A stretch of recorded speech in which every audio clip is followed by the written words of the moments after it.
Welcome to this week's edition of What's So Funny, a show that talks about the funny with the people who make it happen.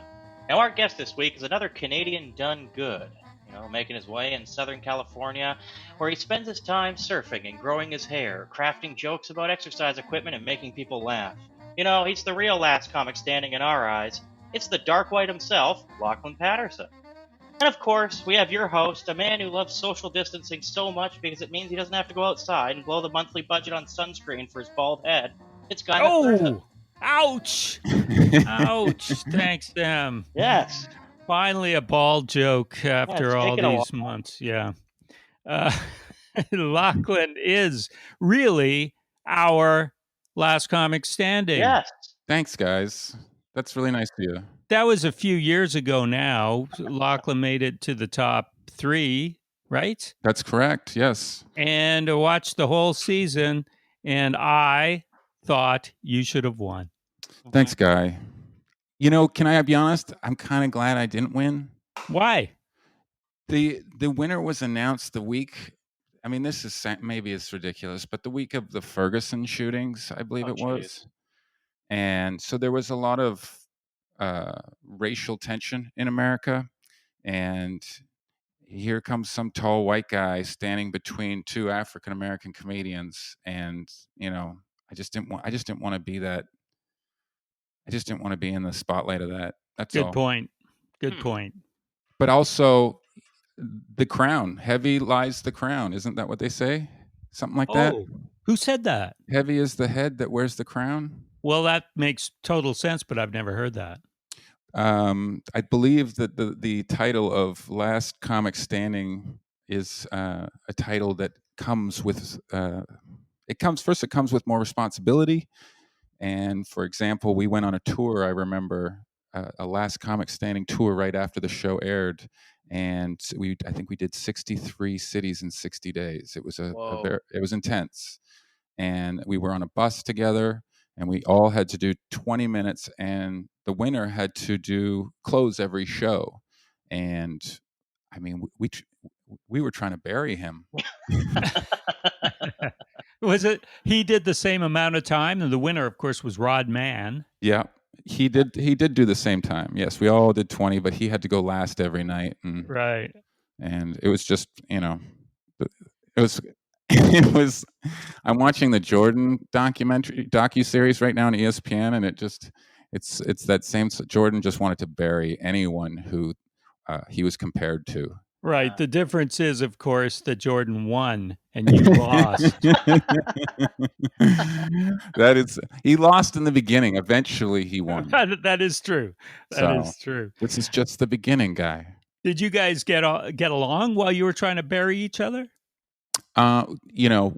Before the show, Rod and I, we got along splendidly. We worked together a lot at the Comedy and Magic Club in Hermosa Beach, and I really liked him. And I knew he was good. When the show first came on and I went for the audition and I saw him in the room, I was excited to see him. And at the same time, I was like, oh, he's really good. Like, I know he has a lot of material, and I know he's been doing it longer than me. When I was a bartender in a comedy club, Rod was the MC. So I was getting no stage time, and he was already MCing. It was also an all-black comedy club. And so to me, it was the most intimidating crowd, and he took that challenge on every weekend, and that was just so frightening to me to even consider doing. So when I saw him, I was intimidated for sure. The question was, yes, did you get along? I think it's a competition. Okay. And so with a competition, you, unfortunately, here's the deal, Guy. That's what I'm trying to get at, something here. Go ahead. They make you say, I know I'm funnier than ... And they come in with their lawyers and they say, you have to say this or you cannot continue on the show. And everyone huffed and puffed, but eventually we signed the contract. And after we signed, there was about 10 comics in the room. I looked at everyone and I say, hey guys, I'm just telling you this. This is just a stupid piece of paper. It's a stupid line to keep us on the show. It doesn't mean anything. and everyone said okay, and we all signed. But the first person I said, I don't I don't think I know I'm funnier than Rodman. I said that. That was my first Well, one. you picked him. I picked Wow. him, which if he understood why I did, it wouldn't have mattered. All he heard was Lachlan thinks I'm funnier. Lachlan thinks he's funnier than me, and he really couldn't let that go. And I felt like it really hurt our friendship. Mm. I was using a strategy. The rules are you you say who you think you're funnier than, and whoever's name comes up the most has to perform that night for their right to stay on the show. They get to choose anybody that picked them to go up against. My thing was, I didn't think anyone was going to pick Rod. I Hmm. thought everyone's afraid of him. I'm going to pick him. I'm going to be the only one that picks him. Therefore, he's safe and I'm safe. And, you know, we're good. What he just didn't understand that was a strategy, and I picked him a lot. And every time I picked him, he got really mad. And even after the show was over and he won, it continued on the tour, and we struggled. We're from completely different places. You know, he's from Georgia, I'm from Vancouver, and I think the language is just different, and it was really hard to get along. But Yeah, you're both really funny. I enjoyed Rodman as well. And I pronounce him Rodman instead of Rodman because I always think of Dennis when Dennis I say Rodman, Rodman. Yeah. yes, Speaking of the documentary. Um, but yeah, did anyone say they were funnier than you? oh yeah, And how did you feel? my time, I didn't care. I knew it. I knew what was going on, and it was it's all fear based. And I just I and someone actually came up to me and he said, hey, just so you know, I think we're all going to say your name tonight, so get ready. And I tried to tell him, I said, well, I don't recommend doing that if I were you, because if you say my name and everyone else says my name, then I could pick you to go up against me. Right. I'm just warning you. And he said, okay, thanks, and still named me. Did you choose him? Of course I did. Good. And you beat him. I did. Yeah. Fun times. What year was that? 2014. 2014, and that was with the judges were Roseanne, That's right. and Wow. she gave you a very nice quote. Of course, she's not working anymore, but who is these days, really? Russell Peters, who did you? I mean, he's Canadian. Did you know him before doing the show? I had met him, but I'd never worked with him. I'd met him at the Improv, and I met him at a basketball game in the Valley.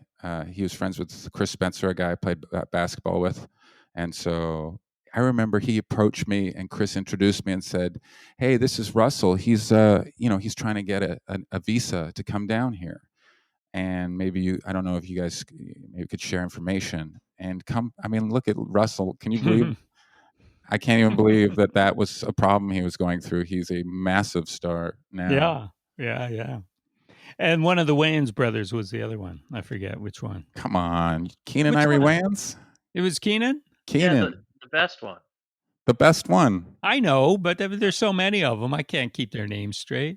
Well, you just need to remember him. Okay. And hosted by JB Smoove. JB Smoove. Yeah. One of my favorite people by So far. Is he? funny. Oh my God. So not just one of your favorite comics, but one of your favorite people. Sure, You know, definitely. why is that? I remember seeing JB when I first moved. I first visited Los Angeles back in 99, and I saw him on a premium blend. Do you remember those? Yeah. and That's and he was on, and I had never heard of him, and this was before the internet, and he just absolutely destroyed. And I never saw him again. I never heard from him, and then he just showed up at Last Comic Standing, and I was just in awe. I'm like, you're one of my favorite comedians. And we hit it off, and even after the show ended, we kept in touch. We've shared ideas, and we've even pitched shows together. So he's just a great dude and has always supported me, and I support anything that he's doing. Oh, that's great. Yeah, he throws these great barbecues and invites a bunch of comedians. He's got a giant RV that he pulls into a parking lot and just starts grilling, and it just has a parking lot party. He's hilarious, and he just grills. That's how he stays away from everybody. Is he just stays and mans the grill. And he keeps people away from his house, which is great. And now Has it's people over, but not over. very smart. Yeah. So you mentioned you first visited LA 1999, 21 years ago. Can you believe it? I know. You seem so young. Oh my God. And not to segue, but if you watch my comedy special at the end, while the credits are playing, I actually have old clips of me performing comedy in the 90s. Really? Yeah, even my first ever show at Laugh Lines, guy. Oh, nice. I know. There's no more Laugh Lines. No, but there's something else, isn't there? Yeah, it's Rick Bronson's House of Comedy. Oh, wow. God, what a conversation that's just going to end sad. Because there will be no more live comedy. Is that where you're going? I mean, this live comedy is going to be one of the last things to open for sure. Yeah, I'm not planning on reaching out to comedy clubs for a little while. Well, yeah, you'd have to. Everyone's got to get their chops back, though, right? Sure, they do. I don't know what's going to happen. I've tried the Zooms, and oh man, I'd rather jump off a bridge. Tell me about the Zooms. I don't know about them. So people ask you to do their comedy show. It's Zoom, so they invite an audience to tune in for. How many in the audience would you say? I've had anywhere from 40 to like 400. Wow, that's way bigger than I thought it would ever be. Wow, it is bigger, but Sam, you don't get to hear any of them. That's horrible. Straight up. It's horrible. And most of them don't even show their faces on the screen. Oh. They just leave the placeholder card with their name on it. So they don't actually interact with you at all. So you just see a number. 400. Right. 400 is just a number on your screen. Now, the other option that they're doing is allowing a couple of people to laugh to help you with your timing, make you feel good. But too many people laughing, it actually takes over the microphone. Your microphone cuts out and their microphones activate. The technology is just not there yet. Right. So they actually become the show, and any point, any of them could just take over the show.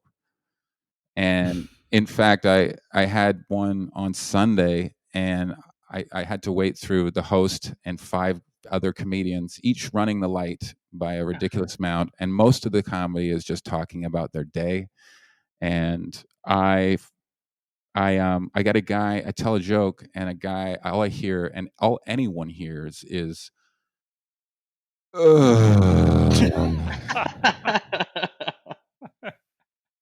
I mean, it took over the show. Everyone, I had to comment on it. It became funny. He did it again, and essentially, it was not a fun experience. The worst one of all, this guy asked me to do his show. I think there was 25 people in the show, maybe 40. I don't even know if that number's in real. the audience or in the show. In the audience, in the show. Okay. It's the same thing. Oh, okay. So he invites me. They send you a link, essentially, as a performer. They send you a link that is a backdoor into the show. If it's a paid show, that it's a link past the paywall where you can get into the show, and then they introduce you, and then they immediately unmute you, and you begin. And then they mute everyone except, like I say, maybe a couple of people. Well, this guy decides he sends me the wrong link first. He sends me the link that doesn't take me into the room. It takes me to the paywall to pay, and I surprise. And I try several times to get around it, and I can't get around it. So he said he's going to introduce me I'm going on first, and the show starts at 7. So at 7:00 I can't get in. So at 7:03 I say, fuck it, pardon me, screw it. I You could say either. I'm going to thank you. I'm going to just pay, and just to get in there and help the guy out.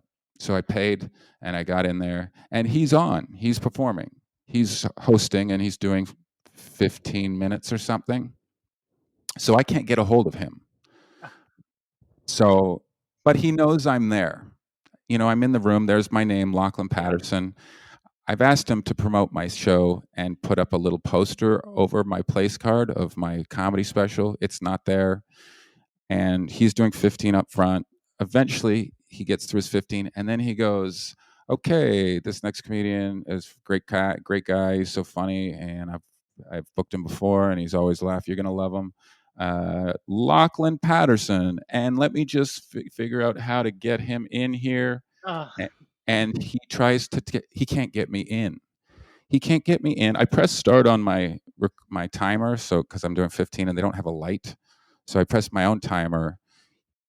It goes all the way down to 8 minutes before he finally turns on my screen, and I mean the room is completely deflated. And I said, well, 15 is now 8 minutes, but here we go. And so I just don't do them anymore. Is the moral of the story?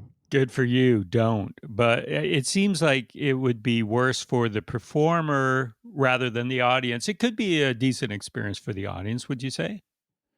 Yeah, I think the audience has a great time. They sit on their couch or in their lazy boy, and they watch TV in one corner of their eye, and they watch comedy in the other corner. No, I honestly think that the crowd gets a really great show. They really do. It's free entertainment usually, or donation based. It's interesting. A lot of sitcoms have gone to no laugh track or no live audience, and the comedies work just as well. But when it comes to stand up, you need that audience. It's a partnership. It's like surfing. You need the wave. You can't surf without it. It's a one-sided conversation. Exactly. It's a podcast alone. Hey, our guest is Lachlan Patterson, and you're listening to What's So Funny on CFRO Vancouver Co-op Radio 100.5 FM. Normally, I get the guest to do that, Lachlan. But I typed it out, and then when I had to come back to the link, it was gone. So I just did it for you.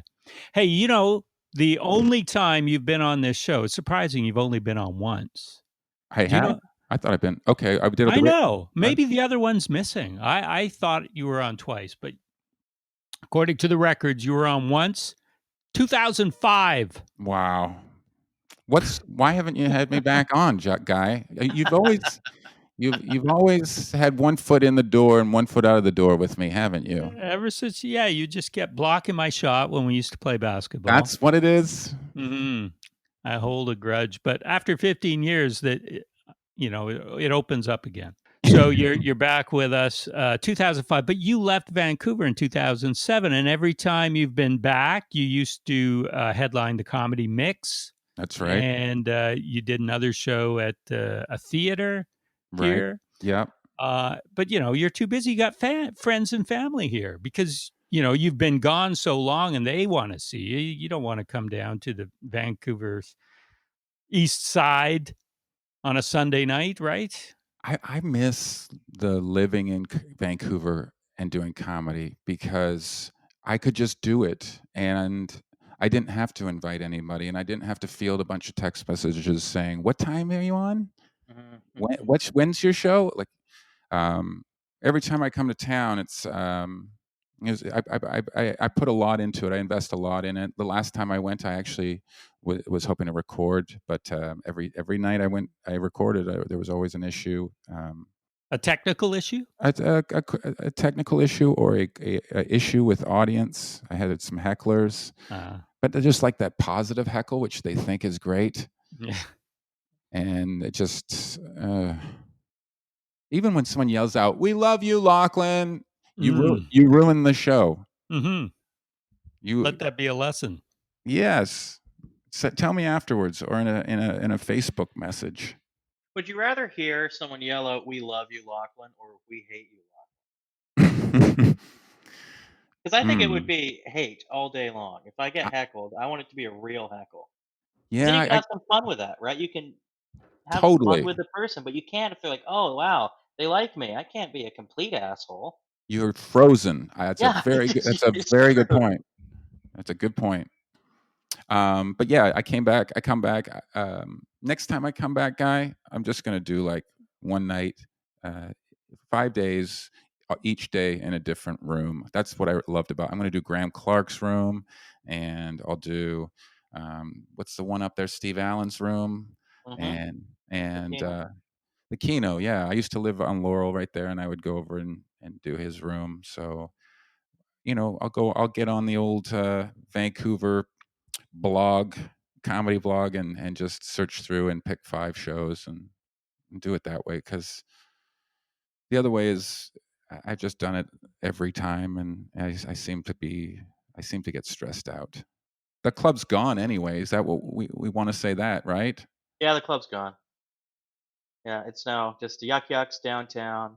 Well, up on 12th and Canby, and the new Rick Bronson House of Comedy at Laugh Lines. Right. That's it. One club in a city of Vancouver. That's crazy. Man, Vancouver, I mean, when I was there, I just was so impressed with the comedy. Who stood out to you? Like, who was when you were coming up in Vancouver? Who were you like, holy shit? How? Uh, I mean, when I first moved, it was everyone. It was like Kevin Fox Yeah. made John Bueller, um, and Dave Nystrom had a tight half-hour set. Like I Hmm. I remember Dave Nystrom had a strong set. Damon had a tight 2 hours. I remember going on the road with Damon, and the microphone didn't work. We were in Sun Valley or Sudden. I can't remember what it was. Far Yeah. away, past Hope, and the mic didn't work for him. It chopped in and out for me, and then Yeah. they gave him, he just said, "I don't need a mic," and he just grabbed his pint of beer and just went on and on and on for 2 hours. I think it was amazing. So I kind of, those are the guys I remember kind of sharing the stage with a lot. Yeah. Sean Proudlove when he wanted to. Still has some of my favorite jokes. Just like, how the hell does that thought process even happen? It's the thing ask myself all the time when I see him performing. I'm like, what the hell? But it's Yeah, perfect. I know. I mean, it's just some great nights at Urban Well. I mean, yeah. I was And reaching into the freezer last night and I had my hand on my stomach and I inadvertently did a Sean Proudlove. yeah. Yeah.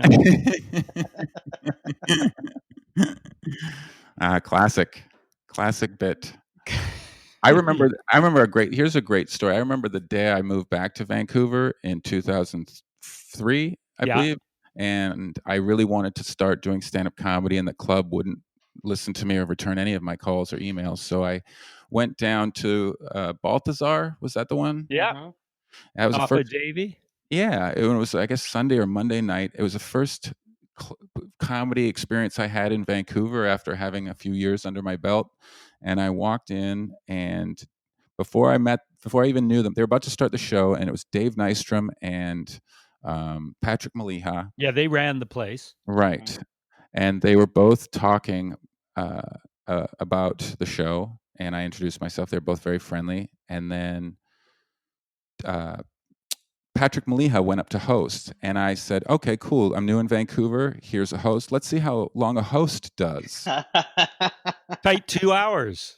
I mean, 45 minutes hosting up front. I looked at my watch and I went, "Holy crap! A host has to do 45 minutes." He gets off stage, and I watch Dave go up to him and go, "Hey, man. Okay, well, that's all the hosting you can do tonight. Just bring them up from now on, because we don't have enough time to get through everybody now." And I said, "Oh, okay. Well, that's okay." And so Patrick proceeds to go up and do about 15 minutes in between each comedian the whole night. And that was just, I found out that's just Patrick. It's just Patrick. Yeah. His internal clock runs very slow or fast. So I think he thinks he's only doing 3 minutes. I think Or you're 2 right. minutes. The last show I did before the pandemic hit was in mid March, and Patrick was headlining. Booked to do 40 minutes and did 42 minutes, and That's great. that's the most memorable, aside from the material. The most memorable thing. Sticking to time. Is he still doing all the Simpsons characters? Not as much. Okay. Yeah, but he's got him in the back pocket. I love Patrick. He also gave me a recommendation letter that I used for my visa, because I don't know if you remember, Patrick ran for office. Yes. Oh, yeah, he did. And he had a 24-hour comedy show to raise funds. He asked me to do the 2:30 a.m. spot or something. Maybe it was 5 a.m. I can't remember. But I went there, and they told me that I have to wait because Patrick is doing some extra time. And a 24-hour set, he's still running the light. Hey, so you started here, but what preceded stand-up? Was it just working in bars? Yeah, I was just a young, nightlife guy, and I had an opportunity to be a bouncer, which was ridiculous. I had an interview to be a bouncer, and Well, you're tall. I'm tall, and the other guy had, okay, so the owners of all the bars on Granville at the time were both gay. So when they saw me, a 22-year-old kid, they were like, "Oh, this is our doorman." And then all the musclehead fighting bouncers, which is the rest of everyone, just hated me. So I had no friends, but I got to stand at the top of the stairs. So I was pretty excited about that. But there was no comedy in there. No, but I met my first comedian that day, a guy named Rick Kunkler. He was in town from Seattle, and he was young like me, and he said, "I'm a comedian and I do comedy on the road." And I just fed off him. I just asked him every question because I always wanted to do comedy. Oh, you did. That's what I was wondering. Like throughout high school? Yeah. Yeah, I guess my first experience was with my father. He had a Volkswagen van, and he only had 2 tapes in the entire van. One of them was the 2 Ronnies. Yeah. So it's good night from me. We should end that, Sam. And you say it's good night from him. There we go. Good night from him. And Steve Martin's Comedy Isn't Pretty. Oh, yeah. Which for a kid, a dad and a son can both laugh at that album. And so me and my dad would laugh all the time at that. I'd be like, "Can we play it?" And it just got, every time you played Steve Martin, it got even more ridiculous because there's it's so sarcastic. And then A&E came on TV, the Arts and Entertainment, it was called at the time. And they had A&E's Evening at the Improv. They sure did. And you can watch those now on Amazon Prime. Oh, they're so good. Watching Bud Friedman. Oh, man. Just with the monocle and everything. Hey, that reminds me, Lachlan. Last time I was in LA, and you know this because we met up, you were at the Improv, the world famous Improv. I didn't see Bud Freeman there, though. You were headlining. Do you remember this? I do. I mean, yeah, I do. Do you remember who was on the show with you? Okay. I'm gonna guess. Maybe. I have no idea. Chris Fairbanks was on the show, maybe? Well, I don't know. There were people on that I didn't know, and maybe I've since come to know them, but at the time I didn't. I will tell you, on the show with you at the world famous Improv, Los Angeles, California, I go down there from little old Vancouver and see Lachlan Patterson headlining. I knew I was going to. Toby Hargraves did a spot. Alex Nussbaum did a spot. It's like, I could see this in Vancouver anytime. It was all, Canadian guys. What a ripoff. What a ripoff. No, it was a great show. It was neat seeing you guys from a different set of eyes, because I'm watching with a bunch of people who maybe don't know these guys. Probably not. Yeah. That was really nice. I actually invited Alex Nussbaum immediately when they found out I was headlining, because Alex and I are friends down here, and he mentioned Toby. He's so funny. He is oh man, I used to open for Alex. Yeah. I learned a lot from him. Oh, wow. And so you But invited him, and then he mentioned Toby? He did, and he said Toby's in town. I was like, "What? Toby's in town? All right, sweet, let's do it." and sitting in the audience was Peter Kalamis. Right. Oh my God. Yeah. What a ripoff for you. What a ripoff. And I've told this before on the show, but I get into the cab and say, I'm going to the Improv. And I was in Hollywood. Yeah. And the guy says, okay, where's that? And I go, the world famous Improv? Yeah, no, I don't know. Where is that? Jeez. Oh man, I thought it was world famous. So that was, so have you met Bud Freeman? I have, Bud actually. I met Bud the first day not the first, but the first year I moved to LA. I did a spot at the Improv. They had an open mic, and I saw him in the bar with his wife. And I don't know, I was just really cocky that day. And I walked right up to him and I said, "Hey, Bud Freeman, I'm Lachlan Patterson. I'm going to be doing a spot in your room. I'm on 6th, and you should check it out." And he smiled and shook my hand and said, "Okay." And he didn't come in, but I didn't see him again for probably 18 years. But he came to the last Comic Standing tapings, and he enjoyed them. He came with his wife. Obviously, the camera crews were all surrounding everybody, and his club got to be featured on the show. So he was very excited. I met him, and he was very, gracious, and he gave me sort of the welcome to the family speech, and I ended up working all the improvs across the United States after that, which was awesome. So I love Bud. That is great. And that must have been surreal for a kid who grew up watching Evening at the Improv. It was insane. I met so many people during that taping that were from my childhood, that it was just so weird. Like, that's I met Henry Winkler. He just walked by me while I was Fonz. the Fonz. Still And cool. still cool. A gentleman. And So good in Barry. oh my God, he's brilliant. Just the best. He's absolutely brilliant. Who else did you meet? I met everyone. Okay, let's go through it. I met Howie Mandel was one of the sort of teachers on the show. Mm-hmm. Jeff Ross helped me write roast jokes. That's right. Yeah. Ellen did something too that season. I went on. We were audience members in Ellen, while 2 of the contestants got to go on Ellen and do panel, because they won an opportunity to go do panel. I didn't get to go and meet Ellen, but I got to see sort of Ellen's studio and her massive lot. So it was impressive and inspiring.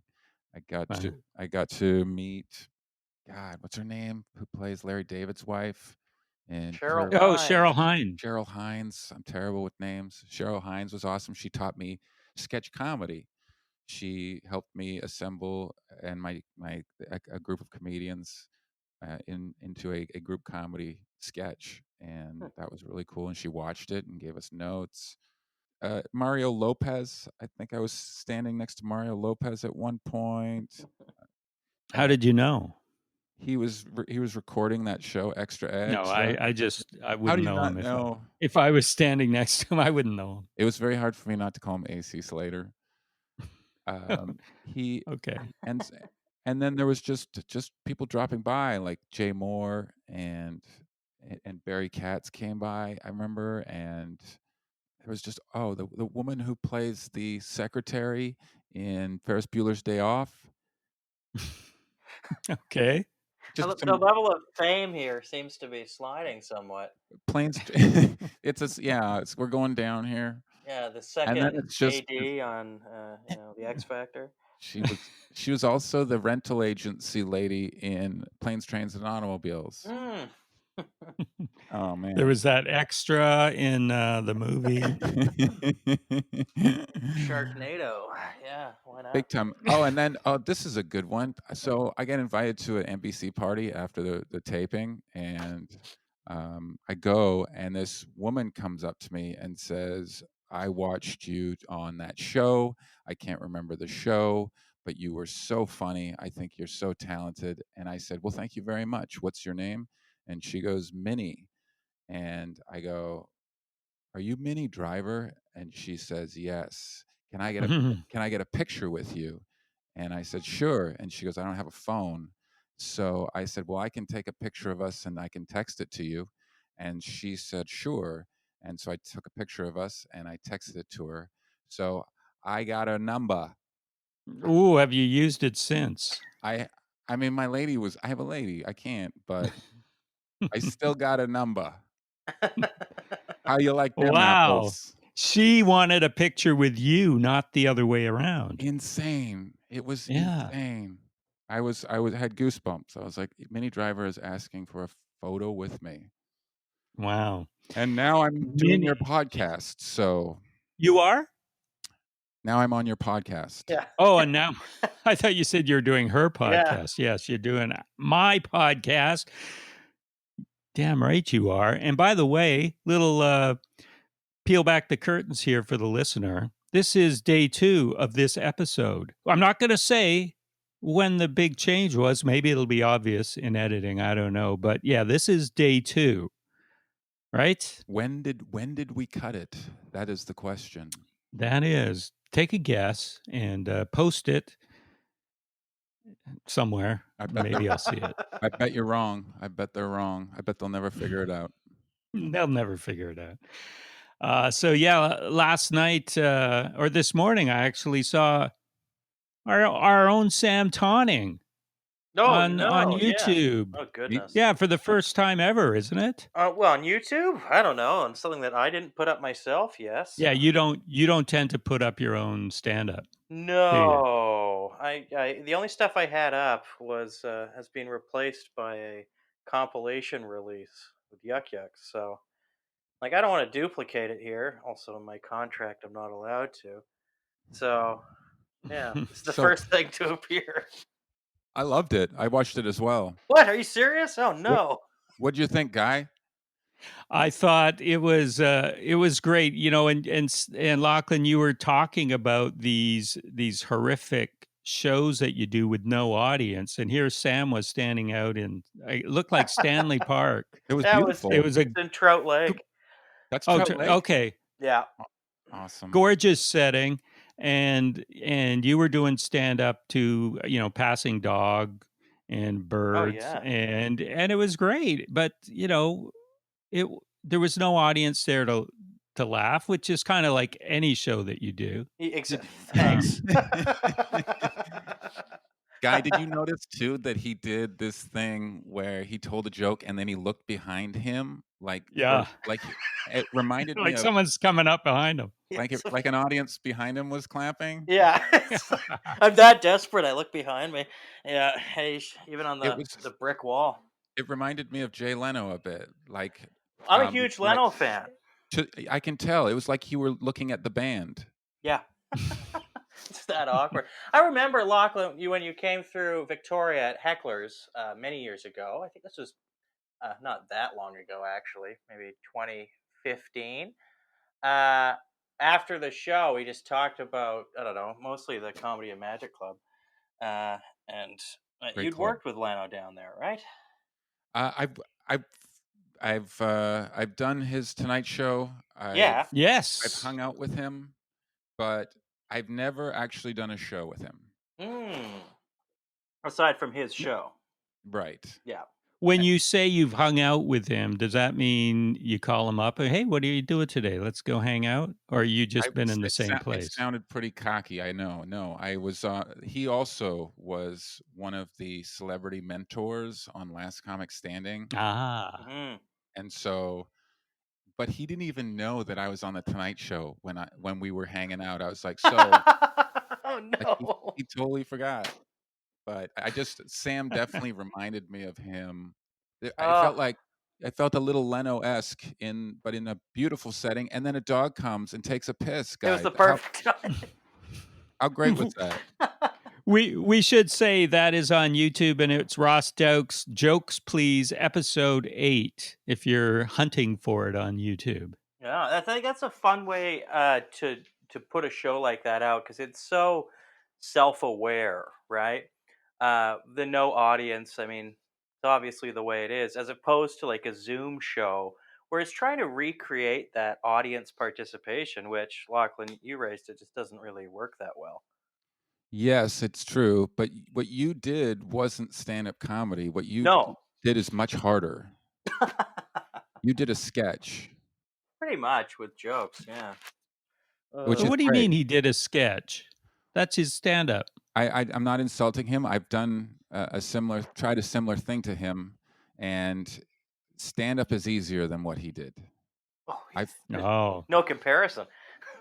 I find that when someone essentially says action, and then you have to tell jokes to a camera, you're not really doing stand-up because the audience isn't.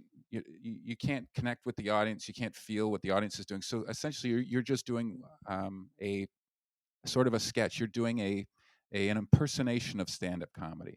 interesting. Now you said never again for these Zoom shows. Would that type of thing that Sam did and that production quality too, would that be something that you would do, or you would just say no because there's no audience? I would rather do what Sam did.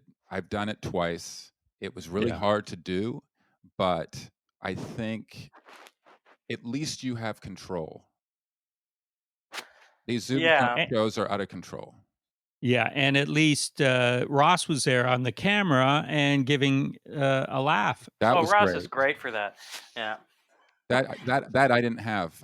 That I would recommend for sure is having a cameraman, hopefully a civilian, who Mm. who actually is enjoying comedy as opposed to just another buddy comedian. Yeah. Good call. Nice, It nice. worked out. It did work out, and it looked like you had fun. Oh, I did, and they cut out. Ross cut out a bunch when we were talking further marinara stories in the panel, and me. Even more? Oh man, I got kicked. I didn't get kicked out of a party once. I wouldn't shut up about marinara I was drinking, and a guy had to like leave You're a drinking party. You were marinara? drinking marinara? No, I wish it would have been the best. No, I wouldn't shut up about marinara sauce, and I walked a guy from a party. I was just talking What? his ear off about pasta sauce. It was Yikes. the things you do when you're 32 years old. Um, yeah, I don't know. So it was a lot of fun, that's for sure. And you raised Lachlan the kind of it's like a sketch, and when your timing is for stand up, it is what there's no audience response. It can be so off balancing. You Um, know, you know what? yeah. Oh, go ahead. Go ahead. Well, I was Continue. just gonna say, did you ever hear the story of Rodney Dangerfield? Do I need to say Dangerfield with Rodney, right? But Right. when he was recording, or when Caddyshack was being shot, and there's like the scenes him out on the greens there, and he's delivering his lines, and he's just so nervous because he's not getting any response. Wow. Ah. And someone had to tell him, like, "Yep, we can't laugh. We're shooting a movie." It's it's so true, and it's the artist's job, the comedian's job to understand that Hmm. this is a situation where you're just going to have to keep giving and not getting anything back, and trust that you'll get it back later. Oh, that's why nobody goes into stand-up comedy for that. No, I imagine, especially a guy like Rodney, who Yeah. didn't up until then didn't really do movies. I mean, did he? He had No, that one. was his first. Yeah, I think he was in one earlier in his career, but like that was the big one. Do you remember the other one he did, guy? Oh, It was like dirt. It was like they were two guys with a van, and they did odd jobs. I thought Caddyshack was his first. So that came after it? It must have come after anyway. It was just Yeah, no, I don't remember. he was in The Projectionist, which was the big one before. Not big one. but which was a drama. He Oh, played a wow. theater owner. Well, then, yeah, that must have been shocking for Rodney to be told that no one's allowed to laugh. Easy Yeah. money, easy money. Easy money. Oh, That that's it. was the film after. Yeah. Lachlan, you done any acting? Oh Because man, you've been trained in sketch from one of the best, Cheryl Hines, I should be much more talented. I know. but do you do acting? I try. I try. God, it's funny. I get set up with these auditions, and the last one I got set up for was by two comedians who became writers. I knew these comedians from doing shows in Cincinnati. They both moved to LA, became writers, wrote a show, thought of me. The director called me in, said that the writers think you'd be great for this role. And I memorized like 9 pages and walked in and just ate a big hot dog, man. I did terrible. I was so nervous. It's just I'm not good at auditioning. So Yeah. Well, you could get all the surfer guy roles, probably the way you look now. I wrote a surfer movie called about a caveman surfer, and it's called Bro Magnon, and it's it's I mean I have it, and the main character is me. So Is it set today, a caveman today, or is it back in the day when the cavemen were near water? he surfed pipeline back when he was a caveman, and then the ice age came and took him and froze him up in an iceberg, and the polar ice caps melted. He came down and he drifted all the way down to Malibu where he thawed, and it kind of takes place in Malibu, and he's trying to get back to the North Shore of Hawaii, and he meets a guy, a homeless boogie boarder named Boogie, who tries to help him get back to the North Shore by winning a surfing contest at the world famous First Point in Malibu. And there's all sorts of localism, so he has to face all these. The villains are all just local Malibu surfers and who do not like poor people or anyway, I wrote it. It sits on a shelf. There's the pitch, ladies and gentlemen. If anyone wants to pick that up, Let's do it. let's get it done. And what are the odds a guy named Boogie would become a boogie boarder? That's fate. There's so much fate in it, but Hey, we were talking about your getting started and your interest in comedy. So it was listening to the two Ronnies and and Steve Martin. But because you say you always wanted to do stand up, but you were a jock. I Didn't you play against Steve Nash in high school? yes, I mean I wouldn't say I was like anything near a star. I came off the bench. I know. I've seen you play. Thank but- you.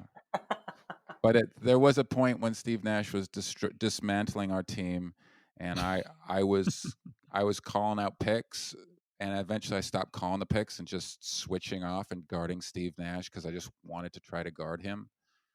And this was in high school, and he was just so good. He was always a second ahead of me. When I went up to block a shot, and I had it, Guy, when I block your shot, I had it, and he would just fire the ball right through between my arm and my head perfectly to the guy right behind me.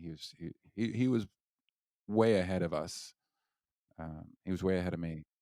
Now, he played for the Lakers while you were down there. Did you ever get to speak to him or run into him? No, but he also hangs out with some surfers that I know. So he lives right down here in Manhattan Beach, right by the water. Uh, I, the stuff I see him wearing is like he wears like surfing gear. I don't think he surfs though, but But you see him, and do you ever go up to him and say, "Hey, remember me, that's ridiculous. West Van High"? Come on, I bet you he'd love it. He'd hate it. He'd be like, "Dude, I'm back-to-back MVP of the NBA. Why are you talking to me about high school?" He still goes back to his high school. He does. Yeah. He was recruited to that high school.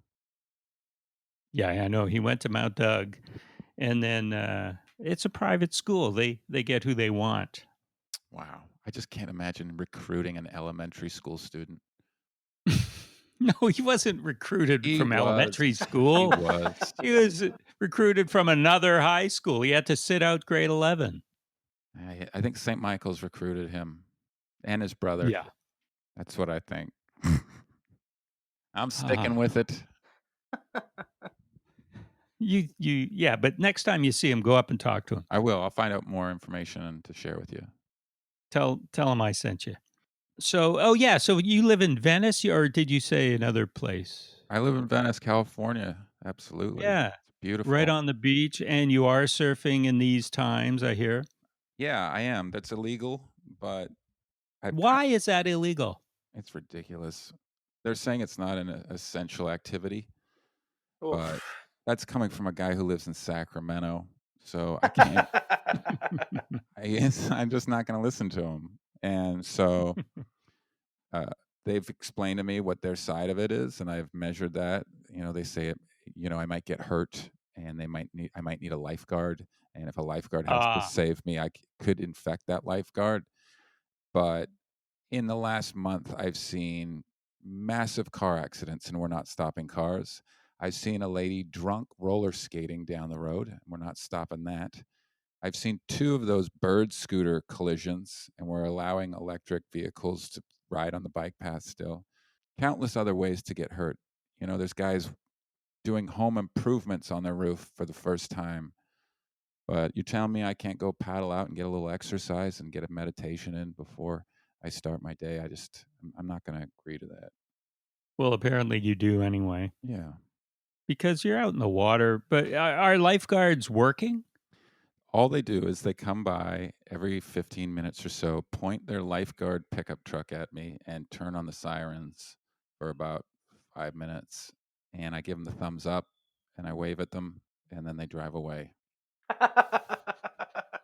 You've come to an understanding. I feel like if they want to, they have a speaker, they can say, get out of the water, and they don't do that. I think the siren to me, what I hear is, hey, man, I got to do this stupid job.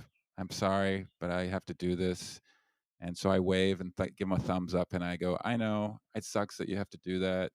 I know you probably think what I'm doing is fine. And they say, yeah, you're fine. And that's what I think the siren is. Now, something else is new since we spoke in 2005. What's that? You have a child. Oh my God. Who knew? Can you believe I have a baby, Guy? Yeah, no, I can't. Sam, can you believe I have a baby? Well, yes and no. It's not as big a deal. No, but it's also you don't really talk about it. I'm starting to talk about it more. I have a joke about how like he has all pockets all over his clothes, but I've never seen him put his hands in his pockets. Doesn't carry around anything in the pocket. Nothing. He's never A even Lego. he's never even tapped on a pocket on the outside and looked around. Like where did I put that Cheerio? Just give him a baby phone. They need to make baby phones, baby wallets, maybe a little baby briefcase. But you're in Venice, so you'd also need like a baby lighter, right? Oh man, he would love that. He loves anything damaging. But yeah, it's been amazing. This quarantine, It is, eh? this quarantine thing has been pretty actually amazing. I'm not complaining. People want to go back to work. What's wrong with you? So you have no desire to get back on the road? I assume you were touring lots. I was touring, well, since my little kid came around, I toured a little less, and a couple of times I brought him and my lady to Vegas, and because Vegas is a whole week, but when I go away for 3 days, I'm cool. Mhm. So yeah, I was actually, because I was also working on my comedy special material, so I had to get on the road a lot, and but I am looking forward. I'm really looking forward to going back on the road and doing this thing. I miss it so much. What clubs do you play when you go on the road? Like, are you with the Improvs or?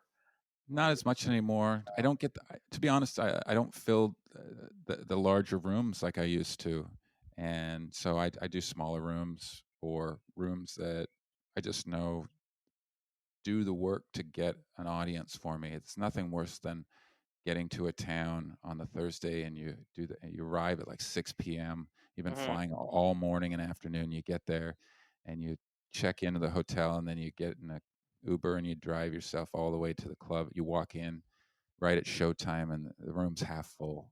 So I can't go on the road for that. If before I continue to tour again, I'm going to need to believe that the room's going to be full.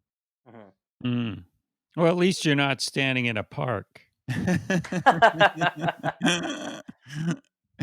That's true. No, that's not. That's actually a great choice of places because it doesn't look like you're trying and failing to get an audience. Yeah, it's just always it's like your assumed failure, right? You've chosen a Like place where no one would see you. exactly. That's usually where I'm at anyway. But Oh. yeah. So do you? We had recently. I know a friend of yours on the show earlier this year. Mr. Eddie Ift was on a couple of months ago. Do you talk to Eddie much? Oh man, did I just hear that right? You guys had Eddie Ift on, or you had him? Yeah, Oh in wow. Yeah, studio. yeah. He was great. I opened for him at the House of Comedy, and we brought him down to the downtown East Side. Oh man, Yeah, it was great. So, that's are you awesome. hitting him up for child rearing advice? Eddie's in way over his head. He's got two of them, and he's just his mind goes. His mind is constantly racing. So yeah, I love talking to him. But it's pretty much you just you hand him the reins and you just kind of listen to Eddie. You don't really talk to Eddie. A lot of comics are like that. Sure they are, and I love him very much. Yeah, he's You're great. going to stop at one child? I am going to stop at one. This is it. Good for you. Yeah, you got it right, right? We have one kid, and I say, we got it right with the one. We don't need to risk that with a second one. I agree. And maybe you, like me, I don't know if you're the same guy. I have a sister, and I didn't feel like it was necessary. Is that sad? Did I say that wrong? What I mean to say is, I didn't feel like I hear you. it affected my life in any way to have a sister as opposed to not having a sister. I had cousins too. He's got so many cousins. He's good. Right. He's good. Yeah, he's good.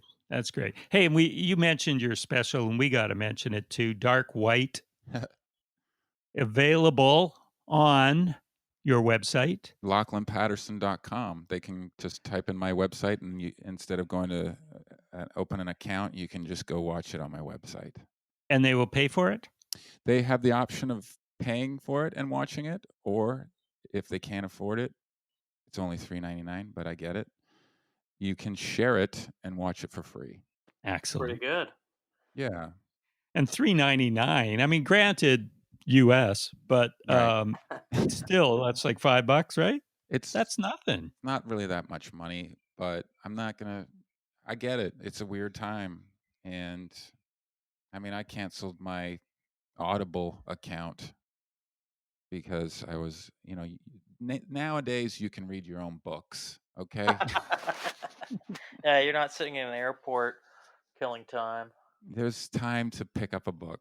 So That's right. You can read your own books. That is the lesson that we learn here today. Also, your podcast, the greatest name for this time, Lockdown Podcast, spelt LACH down.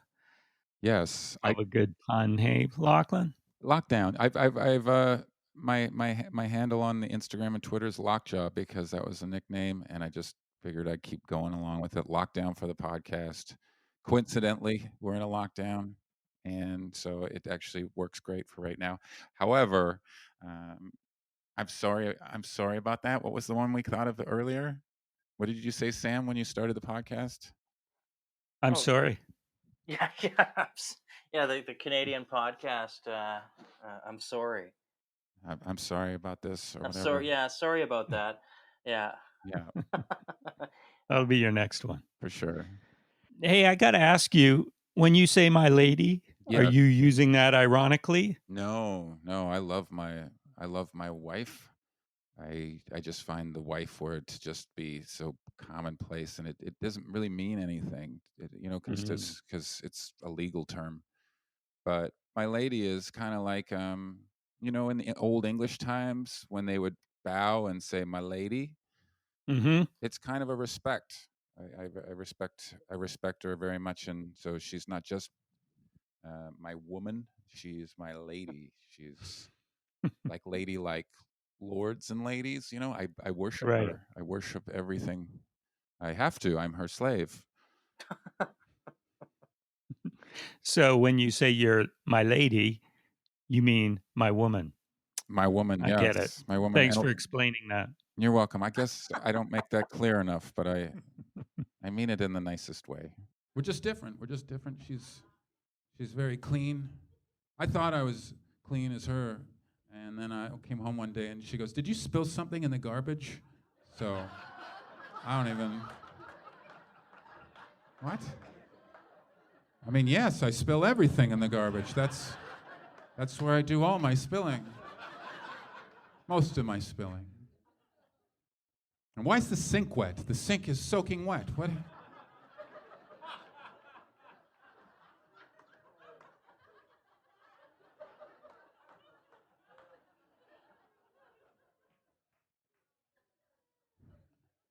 I think the problem is she can see the dirt that I can't see. I don't know how she sees dirt.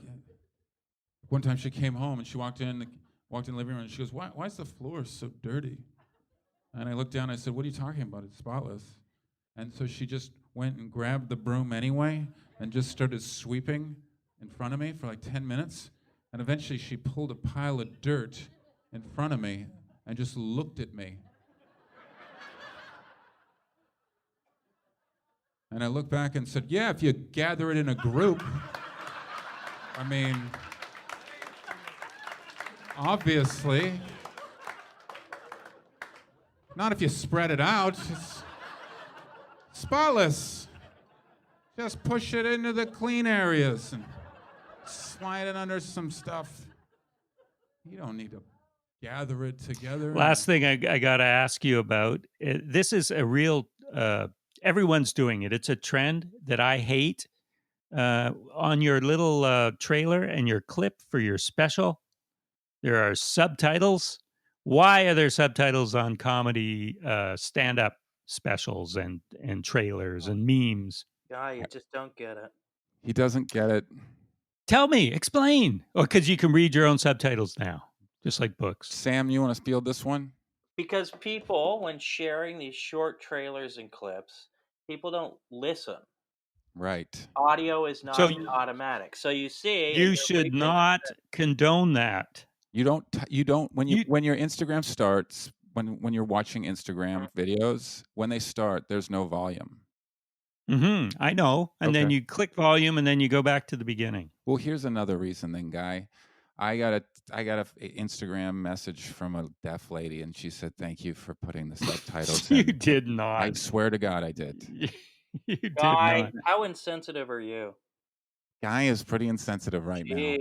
He didn't even think about the deaf, Sam. I like if you could have the options like on Netflix or YouTube, you can click to get the subtitles. Do you know how hard it is for me to enter subtitles into a video? I can imagine. It takes me people forever. Are doing it. Oh, it's the worst. It's all marketing. I always scroll down so they go below the edge of the computer so I can't see them, because a lot of times those subtitles will come up and you're reading them a fraction of a second before the comedian reads the line, and it's a spoiler. I agree with that. How did I do? Yeah. How did I do with my subtitles? Well, I had to, like I say, I don't even look. I have to position it so I can't see them, or else I'll just hold my hand up over them. Well, my subtitles, I've made sure that the reveal of the punchline doesn't happen till after I say it. Oh, that's good. Mm-hmm. That is responsible subtitling. Thank you. I can condone that. I would condone it even more if you just said, "Screw those people who don't listen." Those people, they're not buying my special. You're right. Screw 'em. Yeah. No, I think we need to take care of everybody, I think is what you're trying to say. You're being funny. Come on, guys. Well, That is unintentional to the true hatred of the subtitles that I have. Right. You can't make an exception for the less fortunate. It's not in my nature. But I will still watch your special. It just came out, by the way, May 5th. And today, as we record, is May 8th. Yeah, I think you might like it, Guy. I feel like it does have that thing that you described you loved about Seinfeld earlier.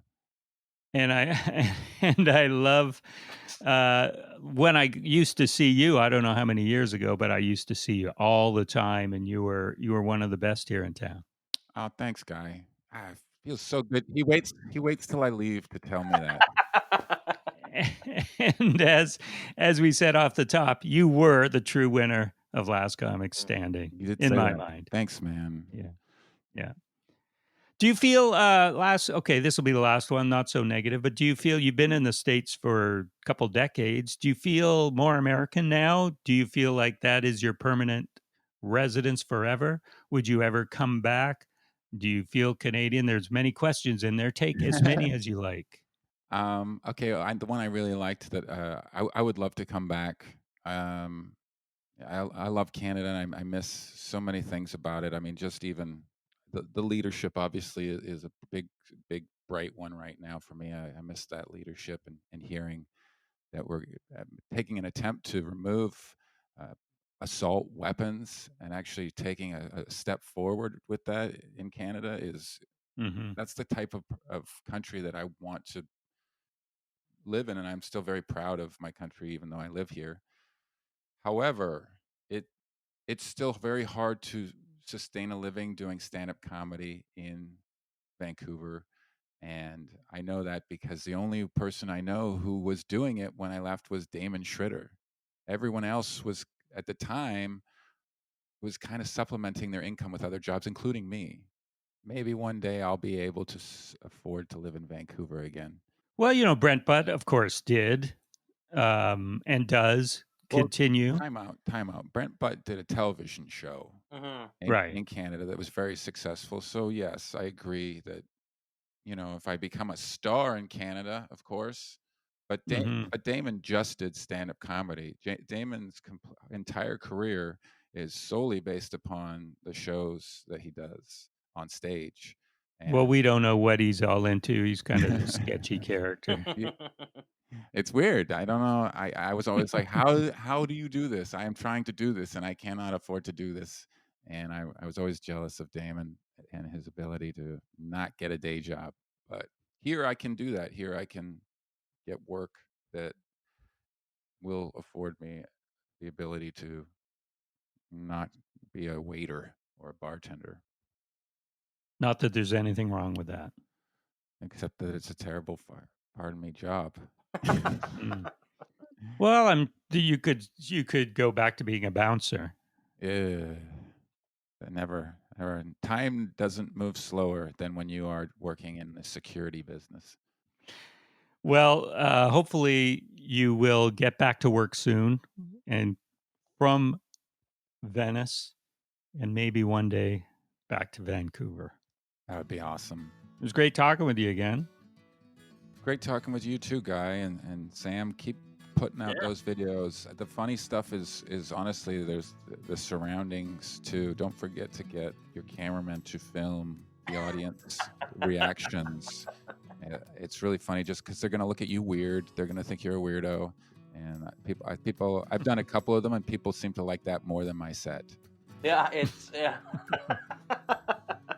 Well, the next one will have lots of leaning on the audience, flapping their arms as they walk by, and dogs pissing. People just shrugging as they walk by you. I'm not sure I read that part on the CDC where shrugging as you walk by someone protects you from the virus. Thanks, Guy. Thanks, Sam. Thanks, Lachlan. Thanks, Lachlan. Take care. See you around. Okay, bye-bye.